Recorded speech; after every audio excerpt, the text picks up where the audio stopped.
Hey YouTube, thank you for tuning in. I'm just about to prepare some dinner um, for myself and my partner. She's not doing the Atkins diet or a low carb diet, but I have to say that it's easy to modify what you cook for a person who's not on the diet. You just add their starchy food like rice or potatoes, and then it's fine with whatever you're going. So today I'm going to be preparing some salmon, some green cabbage, some steamed kale, and some eggplant. Yes, I went to the store today and I saw some really nice eggplant. After, you know what? Before I thought I don't know what I'm gonna cook, what I'm gonna eat. Um, but that's why I keep saying it's really good to get yourself knowledgeable about the subject, read some literature on it, or at least surf the web and some knowledgeable forums about what you can eat, what kind of foods in the different phases. So I'm in what you would call the induction phase, and in this phase you keep away from the starchy foods. That includes carrots, potatoes, um, and well, the low carb food is what you eat. So what I'm eating is I had a cup of kale earlier today and some other greens. So what I'm preparing now is gonna cover my dinner. I got the fish. It has some proteins, some oils, and the green cabbage for the minerals and vitamins. So I'm trying to get into it as I move along. But like I said, if you have the list of things you can eat, you'll walk through the shopping mall or wherever you go shopping. Sorry, the grocery store, and you'll naturally feel, that's how I felt personally, attracted to what you want to eat. And today it was eggplant, and since I know, hey, okay, it's a low carb food, I just went for it and I'm going to try it. You have a look and go ahead and get funky on yourself, creative.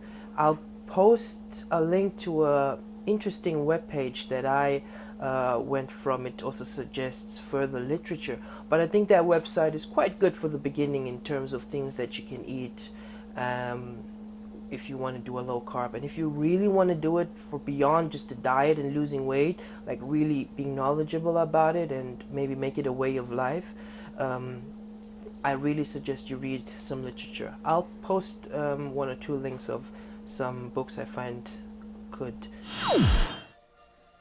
I've gone ahead and prepared the ingredients that I'll be using.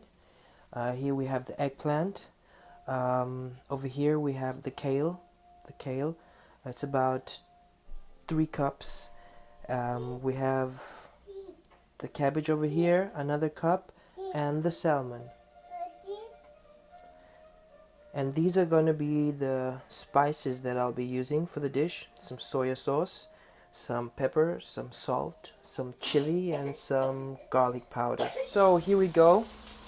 I have the salmon going already in this frying pan, not too high heat.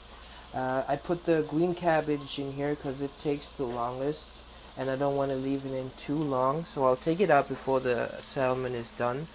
And over here I started up the fundamental ingredient. I like to put in all of my foods, either garlic or some onion in this case. And I'm just using water to steam the kale that I'm going to be adding in there. So you want to make sure that you always start with the food that takes the longest or the most time to get ready. That way when you take out everything, you'll have it just right. Because if you put the things in that cook very fast, by the time the slower stuff is finished, your faster food is gonna be soggy. So the right point to cook your vegetables to is when it's nice and crispy. While it's still crispy, that's when it also has the highest nutritional content. The spices I'm gonna add a little towards the end. What I might put in right now is some soy sauce and the salt to make the water a little bit more dense so the nutrition stays in the vegetables. After turning the salmon to its other side is a good point to start putting spice on it. I'll prefer that because it's open and it can absorb the spices better. I've added the eggplant and the kale over here. Oh, and one more thing to say. you don't have to fry and cook everything, but there are some vegetables that have certain properties that only get released when they are heated, and it's also wiser to cook certain things, while others definitely are good for the sake of when they're raw. But for example, things like mushrooms, you definitely want to cook them for a while, because they have substances in them that if you eat too many of them raw, it's actually not healthy or health beneficent. And if you like things like kelp, for example, it's also advisable to let them soak in water for at least half a day or a few hours, because there's a lot of stuff in there that also has to be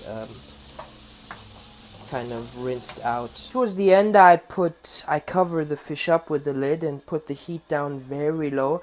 See, I put this in when it was frozen, so it might take a little bit longer. I just have it fried on the outside, and at the end this will retain the fluid and help the fish to be not too dry.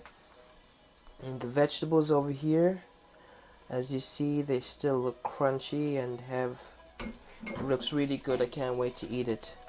Oh, and in the last step, but this is up to everyone themselves, I like to use the essence of the fish that was inside here and mix it up with some cream and put some onion in it to absorb it even better. And this is gonna be my sauce for the food that I'll be eating. Usually this is grandma's recipe. She would do this with some butter and some flour, but in this case, because of the carb restriction, or you want to kind of cut down on carbs, I'm gonna avoid taking the flour, but this should be good too and taste like fish. And voila, here we go. This is the finished product. I know it's not very presentable, but believe me, it tastes ingenious. And the green here is my extra. My wife is Peruvian, and I made ayi.